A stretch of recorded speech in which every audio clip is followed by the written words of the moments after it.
What's up, everybody? I'm Matthias Carter, and you have now tuned into the Carter Effect Podcast.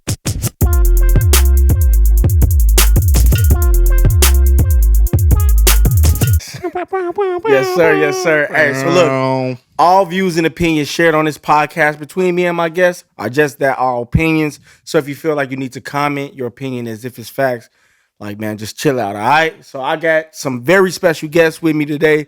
My nigga Sim, he's back. He's back on the show. Had to come back. And I got the Minister of Fresh. Yes. Yeah, you know what I mean? The Minister of Fresh. Fresh bad choice. Fresh you know what I mean? choice. I got the homie AD, the big homie AD. You know what I mean? So how y'all feeling, man? Man, I feel good. I'm good, man. It's a beautiful day. Yes, sir. Beautiful Yes, day. sir. I'm back in Chicago, baby. Hey, he's back. I'm back in the building. I'm happy to see this dude back, Yeah, man. It's man. good to have him back. I took a hiatus for 2 years down in Houston, so Yeah. That's what's up. happy. Man. I'm real happy to be back. I'm really enjoying. I'm gonna enjoy Chicago a lot more this time around, though. Oh, that's what, man. I'm that's sure what's you up, came back with a little something up your sleeve too. So. Yeah. Of course. Oh, I came back with a plan. Yeah. You got a fastball ready. Yeah, You finna throw that motherfucker. the sinker. Whew. You feel me? All right, man. So like, I don't know if y'all been following the whole back and forth between Charlamagne the God and Joe Budden. Yeah, I actually know Joe Buttons, and You do know Joe Budden. yeah, I know Joe Buttons. Yeah, Right, that's right, my right. man, and I know Charlamagne slightly, but it's just it's almost sad, but then it's kind of entertaining because Yeah. they both are really opinionated people, so they kind of they going at each other. I haven't really been following too deeply because I don't like to see my friends fight. You know what I mean? So I'm just like, man, it's kind of silly, but So it's maybe needed. What's your thoughts on the whole situation, though? I think that Charlamagne's basically saying that know your business. You know what I'm saying? You took whatever deal that you had originally, and now I guess you're not happy with it. So just know your business going into it. You know what I'm saying? Right. And Joe Budden's kind of anytime anybody tells anybody something that may be right, and they kind of on the wrong side of the opinion, there's always going to be some back and forth banter. So Right. Well, how you feel, Sam? I heard it secondhand, and I didn't really research it myself, but from what I hear, like just being checked in the public can always be a little sketchy. So no matter how much Joe Budden was, I'll say this: no matter how much each one of them were right in a situation, it's always how you do it and how you make a nigga feel. So like Charlamagne, I'm sure he said something for the sake of like being on the up and up, but it's Charlamagne. So like how he said it, his delivery to a nigga named Joe Budden, like you got two. They opinionated guys. They get paid to talk to voice their stuff. opinions, You know what I'm saying? Right. So of course between them two, it's gonna be some back and forth. So like Yup. I did my research on it. I listened to that damn rant Joe Budden went on for like 40 minutes, and my conclusion is I'm kind of siding with Joe on this one. Okay. And the reason why I say that is because a lot of times, and just in this situation, I don't want to just keep naming Joe and Charlamagne the God, but a lot of times when other people comment things on your situation, if they don't know all the detailed facts of it, it's gonna be hard for them to get it right. and especially if you got a voice on the platform, you can almost cancel. Because I've seen like Charlamagne like cancel people. Like when Master P came on, he was showing his shoe. Now the shoe was ugly, you know what I mean. But at the same time, he shut it down so quick, you know what I mean. But I just seen some. I seen some again where Master P was like, "Nah, nigga, I've been working,you know what I mean." And the shoe look a whole lot better, you know what I mean. So that first one was trash. But a lot of times when you like listen, I work in the fashion. I don't like to call people's stuff trash. Like, that shit was trash. I may think it, but everybody has their own opinion on product. That's a subjective thing. It's just but a thing when everybody has the same I wouldn't opinion. wear them. I know that. Nah, facts. To a funeral, none of that. You would catch me. Basically, you would catch me dead on them shoes. Yeah. So like when I looked at the whole situation, I was like, because again, if you don't know all the details, and if you're speaking on something, and of course they both in the public eye, it's like and Joe was pretty much saying like, nah, bro, like it's really like they're fighting two different battles. They're in the same arena, but they got two different roles and in the same joint. You know what I mean? I mean that's the difference in ownership. Like that Like it's always gonna be different. Somebody who own their creative property and then somebody who's just working for it, like who's just giving it up. They gonna feel two different ways. I don't think either side is wrong, but when one start talking about the other and how they should be doing it, it's just like that's kind of going into my next question was like, do you know your worth? Like, what does it mean and what does it look like to know your worth? I'll say sometimes you won't even know your worth until you get burned. Yeah. Sometimes if you ain't had nobody school you and instill in you what your worth is and to build you up on what your worth should be, you ain't gonna know until you realize that somebody devalued you. And it take that sometimes for you to even figure out what you worth. It's gonna be some situation. You feel it. You feel your worth. If you get put in a situation and you just feel like you getting taken advantage of, that should be the marker of what you're not gonna go behind, like what you're not gonna go beneath. So that's setting the bar for like, I can't do this. This don't feel right. I feel like I'm getting shorter than stick. So you gonna just keep on. You bullshit. Yeah, for real. And you might not know. And it happens in business. You be thinking like every business person ain't just a bona fide business person out from birth. Like you learn through experiences. You learn from a nigga making you feel some way you don't want to feel, and you tell yourself, I ain't never gonna feel like that no more. Yeah, you know what I'm saying? And that's set the bar.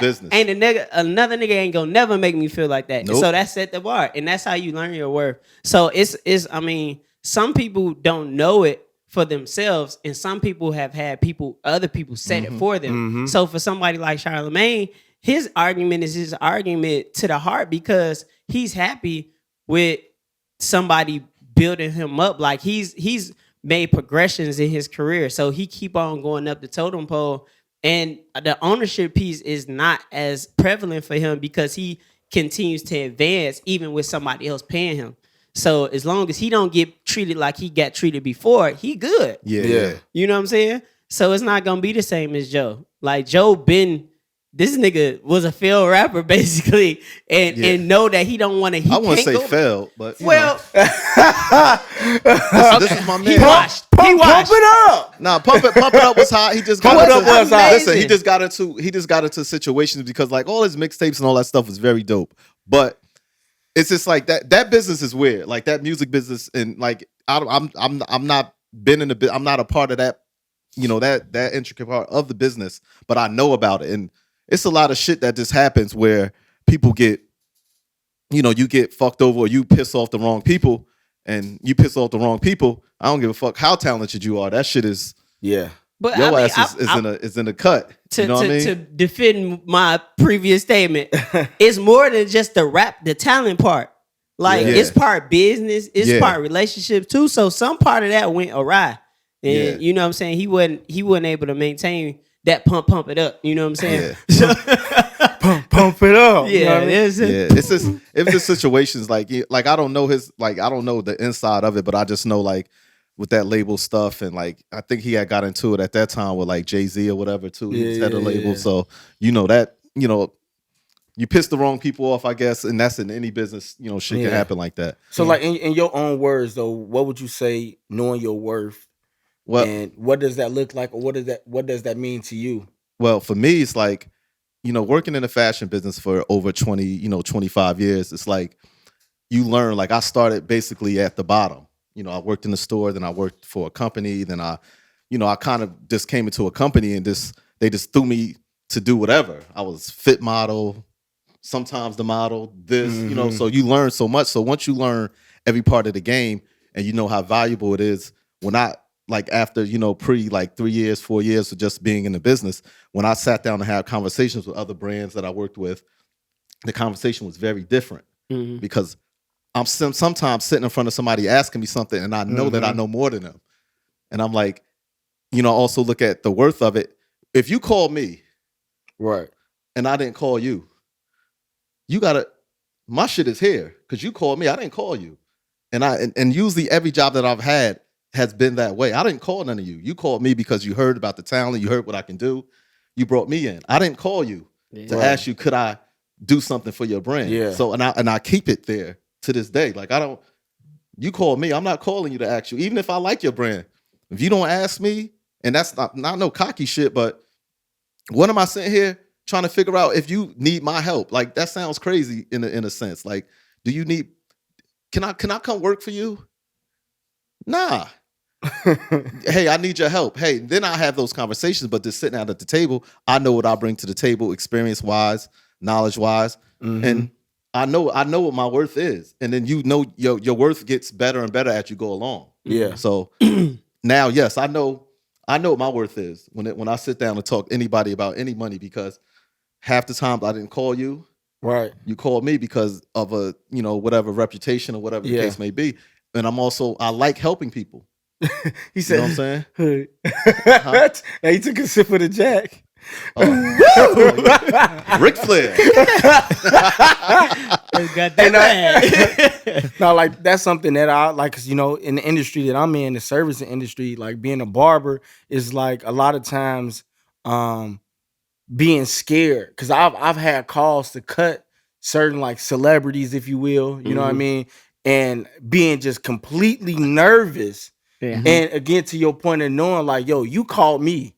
Yeah, like I didn't call you. Absolutely. So a lot, like once I understood that, I was able to be like, okay, cool, just calm down. Like you called me for a reason. I can clearly get the job done. Yeah, you know what I mean? Because you got some call if you didn't believe or think that I could. So like from there, it was like, okay, let me relax and let me do my job. And once I got in that space, I was cool. Absolutely. I was cool though. I feel you on that. But so also like is knowing your worth, like accepting who you are, like, because I feel like a lot of times people try to put on a front, you know what I mean, or try to be something that they're not. Like for me, it's like, yo, this is exactly who I am. Yeah, I'm like, y'all know me. You know what I mean? I talk shit, I laugh, I joke, but I get the job done. I'm gonna get the job done through and through. Like, is knowing, like, how important is it just accepting who you are? Like, I think accepting who you are is a big part of it, but honestly, it's kind of interesting we having this conversation, because even after 20 years of doing what I do, like being a barber, after 20 plus years, I feel like I'm just now figuring it out, like my worth, my value. And it's actually something that somebody else been bullshitting me. Man, I've been cheating myself. And it's just like, it's that saying, when a student is ready, the teacher will come. I wasn't ready for what I have now. I wasn't ready before. So now, like, my responsibilities is different. Yeah. I can't do less than what I'm doing now, because I won't be able to keep my lifestyle. I wouldn't be able to keep my life where it is if I would. Yeah. You know what I'm saying? So I just feel like all the time I put in, and if you come to me and tell me I'm your best option, you can't treat me like any other option you had. Yeah. Like, if I'm your best option, you got to treat me like I'm your best option. So I shouldn't feel like anybody else feel. I shouldn't be paid like everybody else is paid. Yeah. So that's what kind of set my, that's what set my value based on what people telling me, like, oh, you the best at what you do. You know what I'm saying? So, I mean, part of that is knowing yourself. To your original question. Yeah, you got to know who you are and what you're capable of. Sometimes you don't know it for yourself, but people gonna keep on affirming that over time. You know what I'm saying? Yeah. If you really legit. Now, one thing I feel like I am consistent is my product. So my product speaks for itself. So that's what's telling me, like, what my value is. My product is telling me what my value is, because people respond to my product. And before I even knew it, people was setting a price for me. Like, I set a price for myself, and then I had clients telling me, hey man, maybe you should go up. Now, how many times did that happen? Go up, because I don't want to, because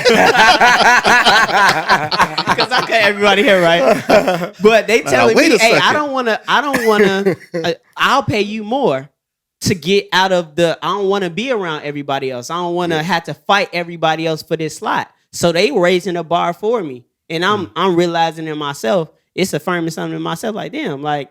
And especially when it's more than one. Yeah. Yeah, when it's more than one. Because if it's just one, then it's like, oh, you just want priority at this point. Man, but like, when it's more than one, like, like lately I've been doing wild house calls. Yeah. But, yo, they paying more. Like, it's like, okay, like, so now, like, even for me working especially during COVID, whatever, like everybody don't want to come to the shop. Yeah. So even in that, like even like doing house calls, like I almost feel like I got to raise the bar a little bit on that. Yeah. Because of well, you know what I mean. It's a lot of stuff going into it, especially health and like you're going into someone's house to cut their hair. You don't know if they're clean or you come up out of there sick and coughing or whatever the hell could go on because you cut some hair for $100, and then God forbid something goes wrong there. But like to your question, what you asked is, for me, I'm always gonna just try to be who I am every day. Yeah, because that's the only way. That's the consistency of just being. I know my weaknesses in business. I know my strengths. I play to my strengths. I'll tell you what my weaknesses are. Yeah, you know what I'm saying. If in a business, I'm tell you, listen, I'm not really good at that. I'm a great presenter. I don't like sitting there making PowerPoints. That shit is just asinine to me. I can speak well enough through the product to just tell you about it. Yeah. But it's things that you have to get better at. So, that helps you with your value as well. But I'm the same person in the boardroom. I'm the same person in a friend setting. I'm just me. And just accepting this is who I am. I won't get in the boardroom cursing and going crazy, but on your Dame Dash shit. Yeah. No, I'm not gonna do that. and honestly, even like with Dame Dash, like he spits real jewels. He spits real jewels, but his delivery be like, damn. Yeah. He said something to me like sort of. I had a photo shoot in his Soho art house with this girl. She had hooked it up. What was her name? Lexi Chow, like this PR girl. Okay. So we were shooting. I was working for this company called Blackburn, and we went down. And Damon, he's real cool. He came in. We walk around the whole studio. He had all this stuff going on. He was working on that Black, whatever that band, whatever that thing he was working on. They were in there like in the studio part and was art. And he took me in his office. He was like, man, so who are you? And I was like, I'm here representing Blackburn, about to do this photo shoot. He's like, man, fuck that. Who are you? And then he kind of like the stuff that he said to me, it's like to this day, I'm like, man, fuck these brands. It's you. You were able to get this brand to be shot in here. So it's more not make it about you, but just make sure you know your value in this. Because you could have walked anything in here. With your relationship with the PR girl, it's really you. So a lot of times, like as I got deeper into my career, it's not the brand is cool. And the brands are dope and they make beautiful product. But the relationships that I have is what's making your brand go forward. Yeah. Because they're dealing with me. They don't know you. They don't know your product. You can get product anywhere, but I like dealing with this guy because he does business this way. Right. And that's when I set the value of myself in my business. I'm like, nah. People, oh, could you do this? No. Can you pay me this?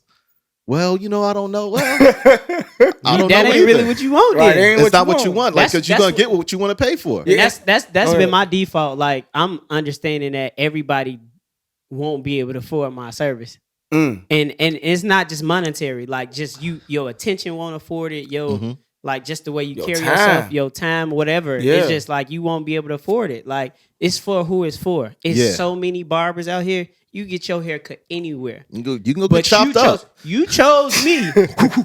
You chose me because of what I'm offering. You be like, that's funny. Yeah. Like dude said the other day. Ooh. Yeah. Nah, facts. So like, how important is it, like, once you understand your worth, being able to have that conversation and be like, yo, I can do this, but you got to get somebody else to do this.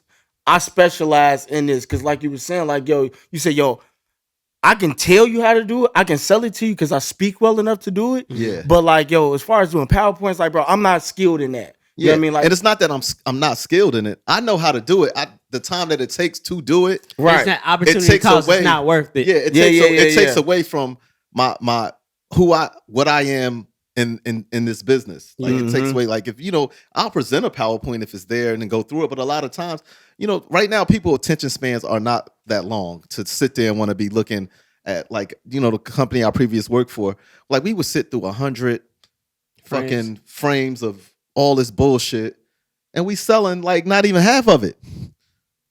But you just sitting there like, well, why am I looking at all this shit? And you need to know it.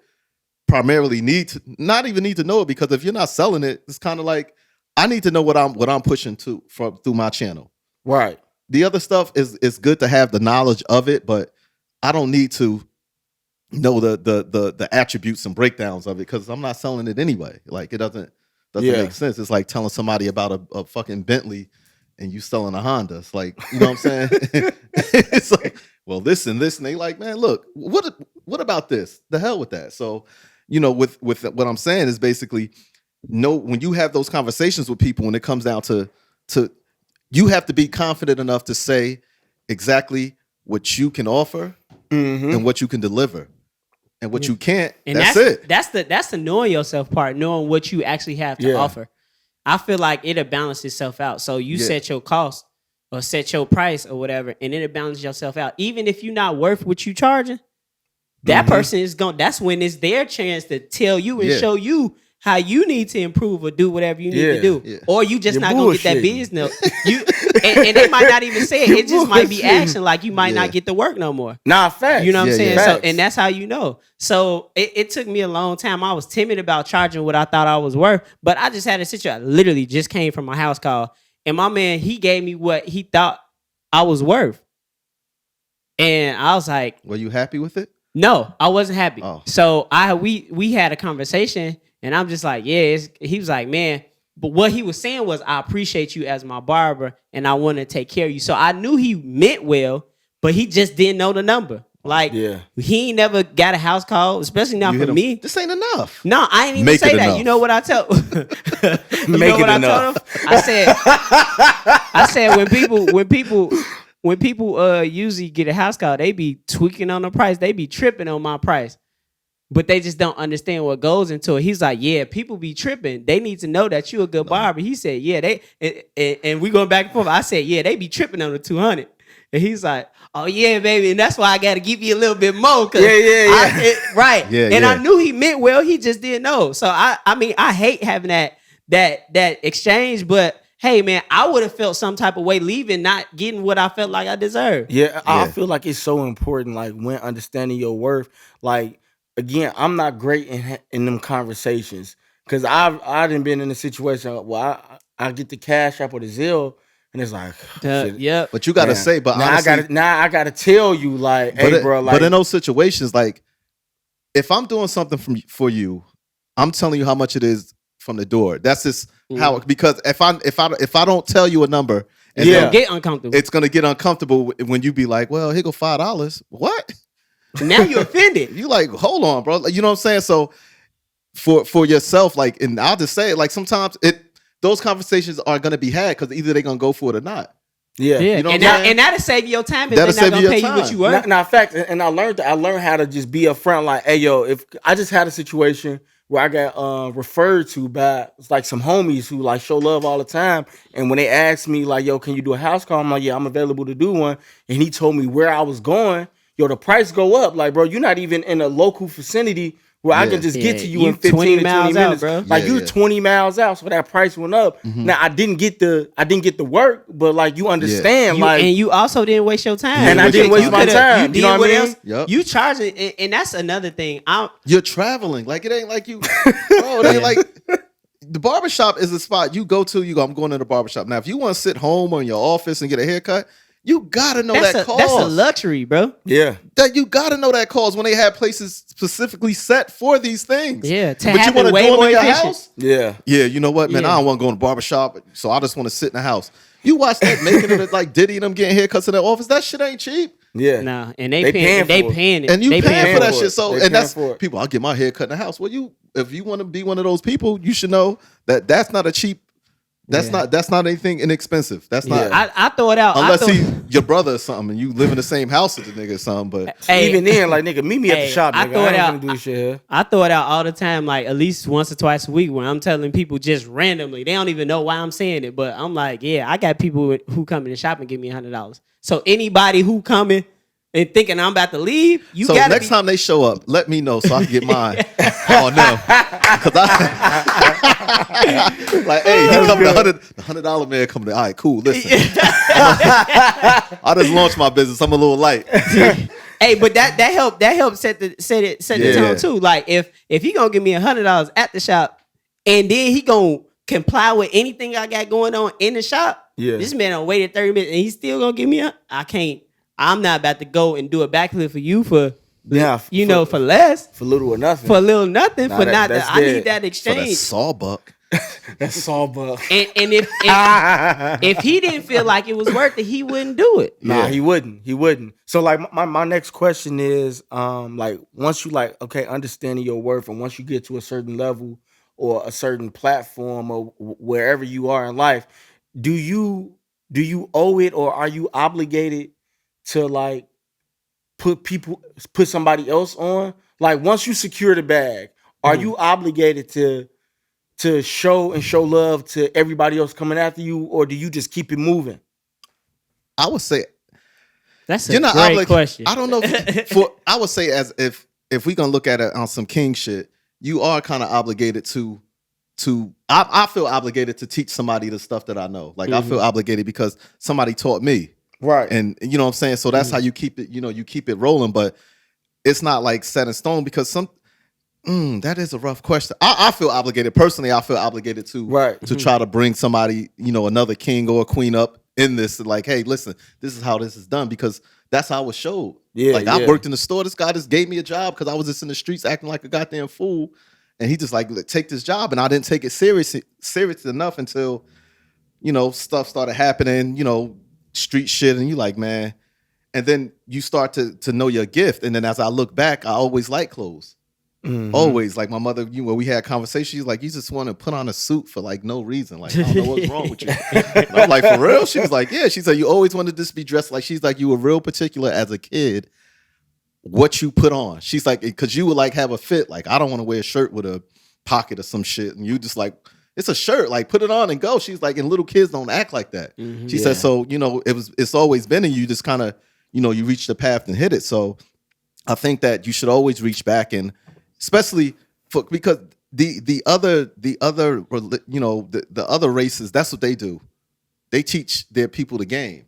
Yeah. We get the game and then we take off and then we just on our pedestal looking down at everybody like, man, that's y'all problem. Y'all down there. Yeah. And that doesn't push our, that don't bring everybody else up. I think it's systemic though. Like it's a reason why that happened.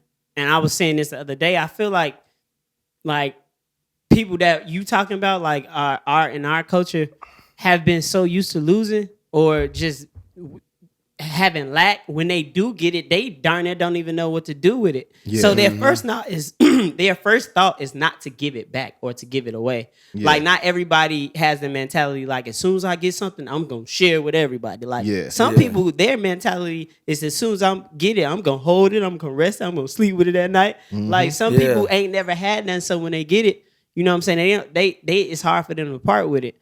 You got other people who they building up and building themselves up to give it away. So my thing to answer your question, I don't think is you owe or is obligated to. I think it's a very great thing to do. And I think you gonna get paid off for, the things that you pour in. Right. Like for what you able to get back, you'll get a return on it. Yeah. But it's just the word obligated. Like just that I'm obligated to do it. Like, no, because I know how human people are. Even when people do bad stuff, they do bad stuff for a reason. So when people make it to a certain height and they don't get back, it's for a reason. Yeah. They may feel like in fear that they're gonna lose it. It's a reason. Well, they may have been burnt. Like you, right. It's like always you tried a reason. to help give back, and somebody did. Right. Like, I know. I ain't never doing that shit. I ain't helping nobody. It's a billionaire in Oklahoma, George Kaiser. People like he's an oil tycoon, and he like giving back. He's just a philanthropist, so he done gave millions and millions and millions of dollars away, and he has like a kind of off relationship with the black community out there in Tulsa, and it's just it's black? Polarizing. No, he white. Okay, but the thing is, he got burnt by some black people, and it's some black people who want to know like, why, bro? You got all this money, you spending your money over here and spending it over there. You can be spending it here because we need it, and like y'all don't know how many times this. Man, like gave hundreds of thousands of dollars, and those people who look like you didn't do the right thing with it. Yeah. So I'm not saying that he right, but I understand why he didn't do it. You know what I'm saying? why. So I understand why. So my whole point is like, I can't tell somebody they owe. Like you did whatever you did to get to where you are. And I think how life goes, it's gonna shake out how it needs to shake out, and people gonna get what they need to get. If you made it and you ain't got no heart to give back, you gonna pay for it. It's consequences for that. No, I ain't saying it's gotta be bad, but your life is gonna go a certain type of way, like because of the decisions you make. So I look at it like this. Like, in a sense, I do agree that we are all obligated because we are all reaping the benefits of all of the black people that came before us, the ones that rode them buses, that marched, that fucking sat at them diners and got their head beat in. We benefit from that. So in a sense, I really do feel like I owe it to the next generation or the people that's coming under me. But I also understand, again, in situations where you can't get burned, because people are human. People gonna fuck up. People gonna do some dumb, goofy shit where it's gonna irritate you. So like, I feel like it should be intentional on how you give it back. You know what I mean? Like once you hit a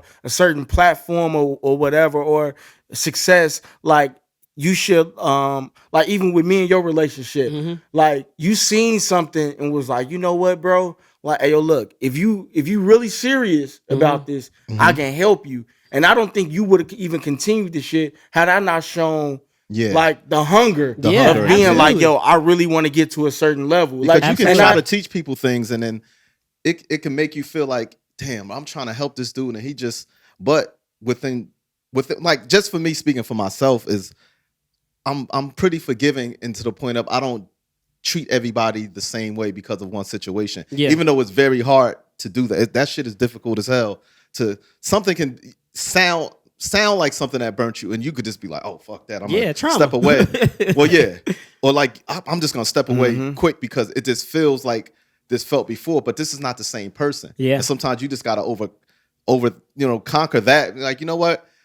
And tell them, hey, you know what? This is the same way I was burnt before. They may not, because it's naturally, they may not even be doing it purposely. It's just the feeling like, hey, you know what? I tried to help this person do this, and they did this to me. Say it to them. Because now it's like, damn, now they like, oh, they're conscious of it. You're conscious of it. Now, if you put it in the universe and they still, not, fucking around, then you can step off and then go to the next one. But I can see where the bitterness can come in, where you don't want to help people because you tried to help people and you've been burnt. But, just within yourself and in your heart, you just kind of got to cry a river, build a bridge, get over the shit, and just go up, you know what I'm saying? And just go back and just, you know what? All right, this person did that, but these are the same person. But let them know what that last person did, so they won't, if they intend to make the same mistake, they may shy away from it like, damn, because, and if that's their intention, you're going to catch it anyway. You know what I'm saying? So like if we take it back to the whole, because we started this conversation off with the Joe Budden and Charlemagne, and basically Joe Budden he's in a sense, he's shining a light to the system that's fucked up. Right? So like, if you in that situation, do you continue to voice that and understanding like, yo, this might hurt me in the end, but like, what's fucked up, like, because most people, like, they just turn the other eye. They're like, they'll look the other way, like, well, fuck it, like, I know some bullshit happening, but look, they ain't got shit to do with me. You know what I mean? Like, do you continue to voice that, knowing that possibly like this might fuck up my whole situ, or do you just like? Well, it's on your character of how you feel. Like, if you feel like this is your fight that you want to fight, you're gonna fight it. Some people, everybody got their own. Everybody has their own fight. They like, listen, different. I'm fighting against this. Like, I don't care. I'm gonna fight against this because I feel this is an injustice. Or you know what? This is what's been going on for a long time. I'm gonna deal with it the way I want to deal with it. With inside. But it's hard. It's you could look at it from fighting outside in or inside out. You know what I'm saying? Like, you can look at it in that sense, and depends on the fight that you want to have and the fight that you built for. Because you definitely, if you're going to entangle yourself into those situations that are like that, where you're going against the corporate world, and you have to know the what's coming behind. What's coming behind that. And everybody not built to take it. And everybody's not built for it. The people who decide not to, they know that's not a battle they want to fight. So to that example, I can't expect them to feel the same way. You know what I'm saying? They not even built the same. So I can't expect. I can't say that. Well, Charlamagne, you owe it to, or I can't tell you who should pay what. Like they two different people. So I myself, I appreciate when people do make a stance, or when people can, you know, kind of help others out and give back and stuff like that. And then I also understand that even the people who do the wrong thing or they don't give back or whatever, they are example. They give us the example of what happens when you don't do the right thing. Like we're gonna see it all play out. Like for me, like something like even when the whole pandemic happened and the whole George Floyd situation, and you had all these, like honestly, like now I'm with the shits. Like yo, I completely agree, and I fuck with the whole the idea of Black Lives Matter, but like in my man, I'm like, yo, I'm not marching. See, that's the thing. You know what I mean? And it was like you should like most people would be like, you should be out there. And yeah, they was like, yo, you should be out there on the front line. That's not I'm where like, my value is. I feel like I seen a lot of techniques getting I fight a different fight. Yeah, I have a different style of fighting. Some people, that's their style of fighting. They marching. Yeah, they, you know, and like some Black Lives Matter. A lot of that, George. It was so much going on in the world that it was like it was so numbing, and like, you know, with the COVID, it's people dying and you got people marching, and it was just so much going on in a mental state. But like I personally, I don't like the marching and stuff. Like me and my moms, we talked about it. Like people marching with Martin Luther King, and they were going to Selma, Alabama, and people hitting them with bricks. I'm not with that shit, bro. I would have got killed straight up, because I'm not gonna let nobody just beat me. And for peace, like, and I applaud what all of those, you know, those marches did. I probably wouldn't have been there. Yeah. And if I would have been there, I probably would have got killed, because I would have shot somebody. I would have did something, because I'm just gonna not let somebody do some shit to me.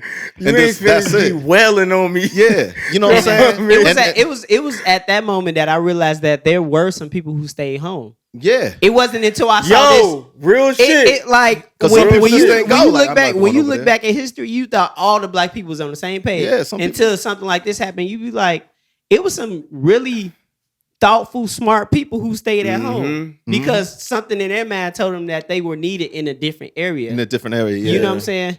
So kudos to Martin and everybody else. Yes. Like I hear people, you know, the older people, I marched with Martin Luther King, and I give you that credit. Like, I appreciate that, because we needed that, but we also needed some strategizers and some people who had building infrastructure on the back end. He said, I'm that guy. Now, the thing is, you just can't get caught not doing nothing. Yeah. If you ain't going to go out there and march, you need to be doing something. And that's what I'm saying about feeling obligated to teach to teach the youth, like to teach them the game of whatever game you're in. Mm-hmm. That's actually fighting too, because you're helping people. Absolutely. You're not going to be there. Everybody that's in the ring, the boxing ring, they all play a part in it. The boxer's going to box, but the trainer's going to train, and the nutritionist, he's going to do all that stuff. They all play a part within the fight.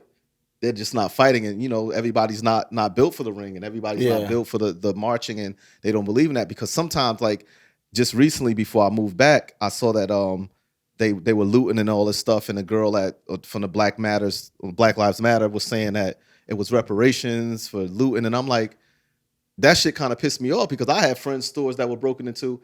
That shit ain't have nothing to do with whatever that kid shot at the police or whatever. Yeah. Like, you broken into black people's stores, and she was kind of saying it was okay to loot. Like, that's not. It's okay to just take something from black people that working hard to try to keep their shit. It's okay, and then you know the what people say is okay because insurance. See, those are people that don't own shit because they don't know how that shit works. Yo, let me tell you, they don't own anything, so they just talk, and they just, oh, you know what?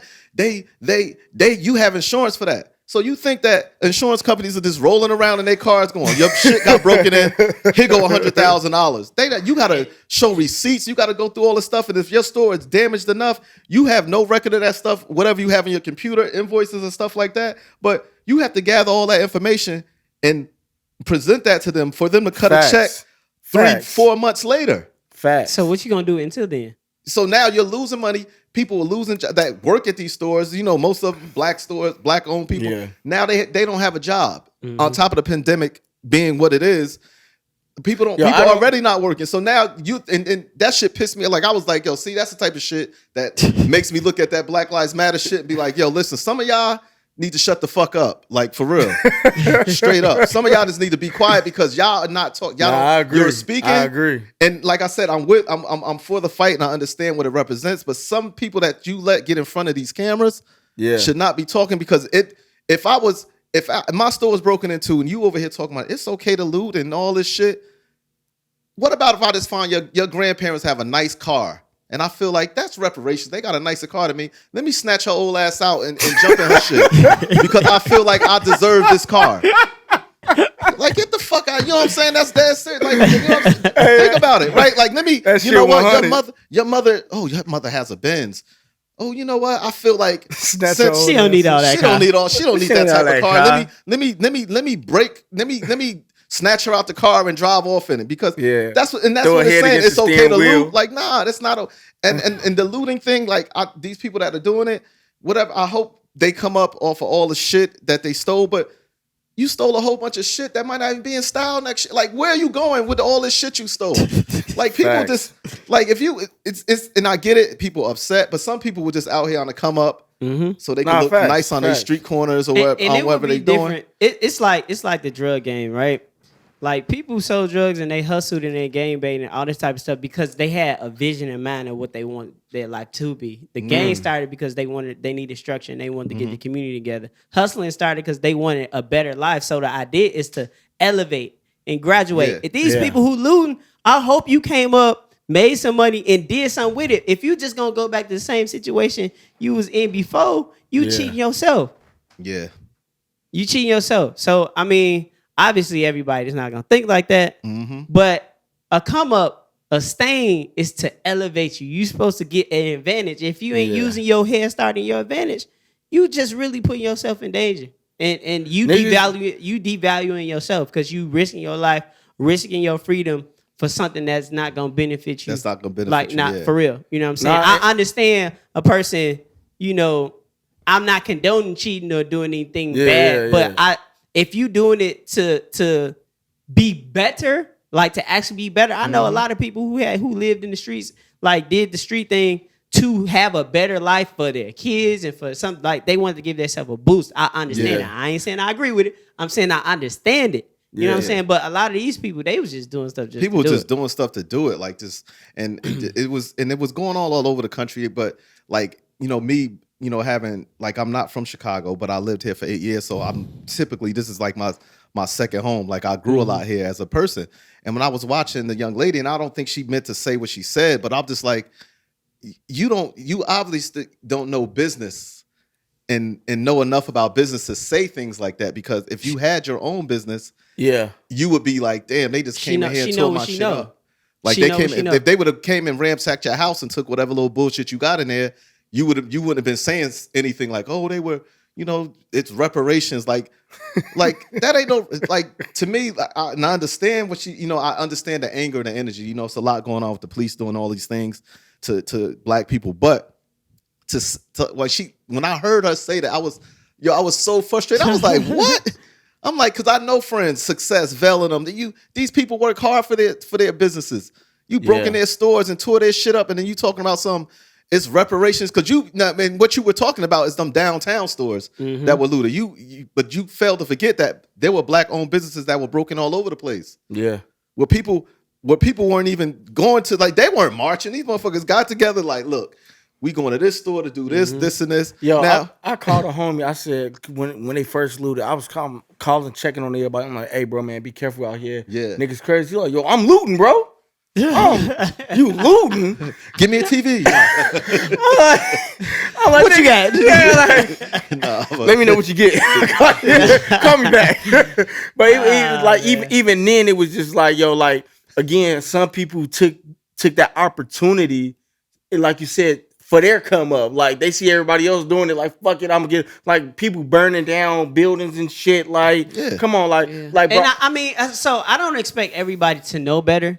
Like, for those who know better, hopefully they do better. But you do have some people who just are frustrated, who ain't never had nothing, who saw this as an opportunity for them to have something. So, like I say, I've been saying this whole time. I ain't saying I agree. I understand. But I also don't have the platform to be trying to set the precedent for how black people should act. I'm just here talking on the podcast. You know what I'm saying? But like different people do different things for different reasons. And like I said, I don't. You know, I'm against looting and me too. People did whatever they wanted to do because they felt what they needed to do. So I can't say it was right or wrong in their eyes. They got to deal with that in the Lord whenever they had to deal with that shit. I'll tell you one thing. With my bad for cutting you off, but you probably didn't see a lot of business owner out there looting. People who got something to lose understand the value and not tearing stuff up. And that's what I was saying about like with the statement and with what she said. I'm like, listen, you don't understand. You really don't understand. They just came off of like businesses were already they were striving. Some of them were hurting. Mm-hmm. So then they get the first rise, and then another one happens. Like insurance companies, like, and this is what I'm saying about people that don't understand business, that just talk. Oh, they got insurance. Insurance companies usually drop you after shit like that. Yeah. And then it costs you an astronomical amount of money to get more insurance. Yeah. They're gonna give you the payout if it's 100,000, 50,000, 30,000, and then they like gonna come with this price to where you like, damn, I can't even afford to pay this. And half the time, they're not really even covering everything that was stolen. Everything is not covered. And black, like certain business, I ain't gonna say black business in general ain't always what they look like. So sometimes if your business ain't straight, if people miss insurance payments on business just like they miss insurance payments on their cars. Facts, so I'm just saying, if they had an off night or off month, if they had an off month, how you just know it's about to be sweet like that? Like 2 days before, like, yo, look, I'm gonna hold off on paying that. Because I got something else. I got something else to take care. You just don't know. So, all right, so like I love the way both of y'all, just how y'all think just about life in general. Like, I kind of want to like go into like knowing your worth in a relationship. Like, how do you handle? Both was like, right? Yeah, like being in a relationship, like, and I'll be transparent and honest. Like, I done fucked up some shit. You know what I mean? Brother, you know what I mean? I have also. You know what I mean? So like, how do you go about like now, present time, like handling a relationship, knowing your worth within that and understanding? Because we was having a conversation before we started the podcast about like, yo, understanding yourself first. Yeah. You know what I mean? Important. Before you can pour into somebody else, somebody can pour into you. You got to understand who the fuck you are. You know what I mean? So I think that shit, knowing like when we were talking earlier before we started the podcast, recognizing like your weaknesses and trying to do something about it. You know what I'm saying? Like sometimes like, you know, my ex-girl, she told me, you know, you're just not affectionate enough for me, you know. And then, you know, I dug back. Like I said, I went back and I talked to my ex-girl from 10 years ago, and it was the same conversation. Like you were just you know, you're a good man, you're a wonderful, you know, provider, you know, all those good things, but the passion and, you know, being passionate and affectionate with me and her, it's not there.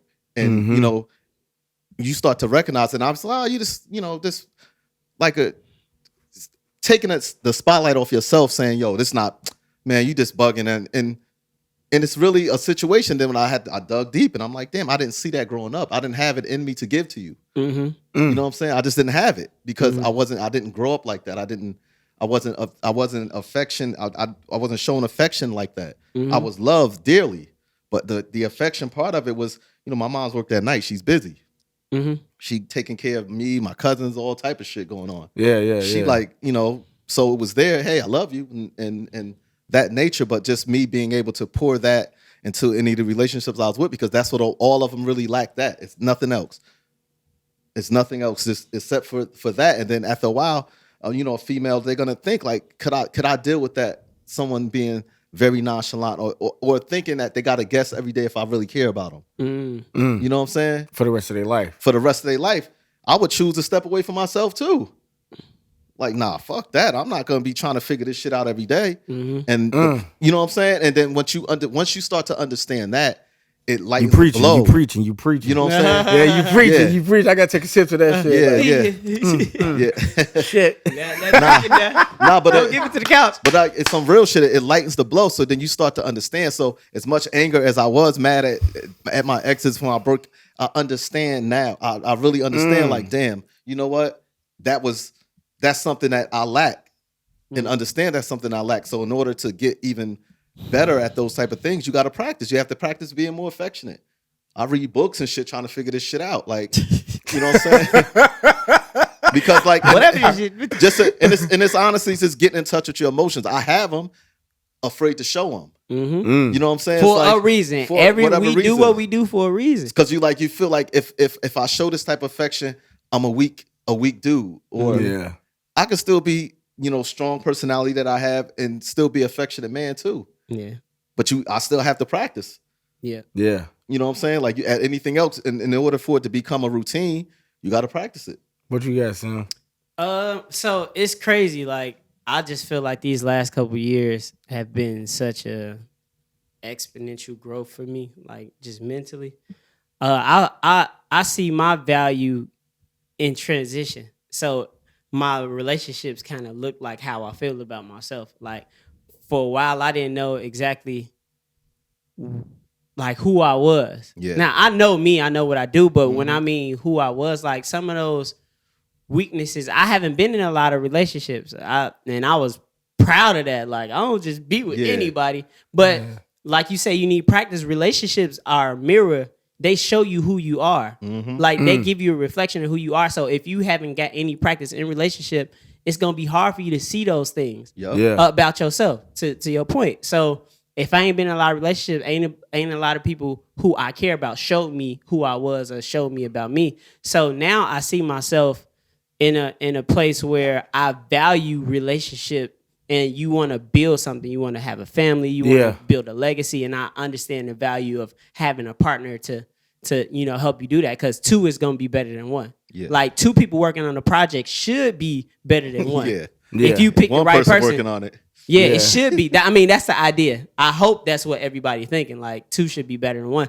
But for me, it's kind of tricky when we talk about value, because I see myself better than who I am today. Like, so I think sometimes I could get drunk off my own potential, and I'm thinking I'm going to be here. So sometimes when I'm talking to somebody who I feel like is at the level I am right now, I'm almost looking past them because I see myself a little further ahead. So then again, I started dating up because I think my value is, my arc is going up, right? So I started dating up, but I really can't afford the person that I'm dating because I done dated up. And when I say afford, I don't even mean money. I just mean your attention, your emotions, like, I can't afford the person who I think I deserve. All in all, before somebody tell me, that's what's telling me when I get to a point and I may be feeling, even as men, we be insecure. If I'm dating up and I'm feeling like it's something I'm lacking, that's telling me that I need to get on my shit. You know what I'm saying? I need to get on my stuff. And that's, I know what I want my value to be. Right. So I think people who know the idea of pushing the ball out. So you're on a fast break, you got to push the ball out. Chase the ball down. That's going to make you run a little faster. So that's my idea. Like, I value myself. I see myself a little bit higher than I am now. So I really kind of try to date up. So that's going to drag me along. If I value myself and value the person I'm dating, that's going to kind of bring me along. So that's what I think about in value now. I just can't do less than what y'all I do. Y'all motherfuckers saying some shit. I ain't gonna need a lie. I've been silent this year. I'm just listening in this motherfucker. Like, I'm taking notes. You caught me right in rhythm, because this is stuff that I think about all the time. My value as a barber, as a practitioner of a skill set, and my value as a partner. Like, partner in any situation, just my friend, that's a partnership too. You know what I'm saying? Any relationship, you got to assess who you are and know your value, because that'll let you know if you partner up with the same person. Right. You know what I mean? With the right person. Like, if you don't know your value, you don't know who to partner up with. True. If I'm 30... Say it one more time. If you don't know your value, you won't know who to partner up with. If you know you are 30, let's not talk about how you should be at 50. People date 50s because they think they're 50. If you're 30, you just need to find a 70. You know what I'm saying? Just like, you gotta find a balance. Yeah. You gotta find a balance. So and we know you really ain't gonna find nobody a 70 who really want to be with a 30. So that should help you get to where you need to be. You see what I'm saying? I did a little. Yeah. All right, so look, man. Bluefish. Knick-knack, paddywhack. Give a dog a bone. Give a dog a bone. You know what I mean? Hey, I hope y'all got that. Man, look, man, I got that signal. It's time to wrap it up, man. I enjoyed y'all brothers coming on. Hey, before we get out of here, though, what's some advice that you've received that impacted your life that you feel like it'd benefit the audience? Man, I'll let you go first. I would say that stay true to who you are. Try to be who you are, but be better every day. Mm-hmm. You know what I'm saying? Don't try to lose any experiences. Gain, whatever experiences they are, just live from them. Mm-hmm. Just live from whatever, good, bad, indifferent. Push forward, recognize them, and then become better. Just become better. And that's so cliche, become better, but you can become better every day. You can learn something new every day. New word, something. You learn a new word, you bettered yourself for that day. Yep. Impecunious. Means lack of funds. Like, you know what I'm saying? See? There you go. You got better. From the minister of fresh himself. What you got? So I'm actually going to kind of piggyback off of what he said. So he's saying be better, and mine is a kind of way of how to get better. I remember I got to give him credit. My homie Leon Nunn, he told me, do what you know to do. So a lot of times we don't become better because we don't know how to. Mm-hmm. But the best thing you can do is do what you know to do. Yeah. So if you want to figure out something you don't know, you know how to figure out the information. Go to the internet. You might not have all the answers. It might not all line up right there, but trust the process. Do what you already know to do.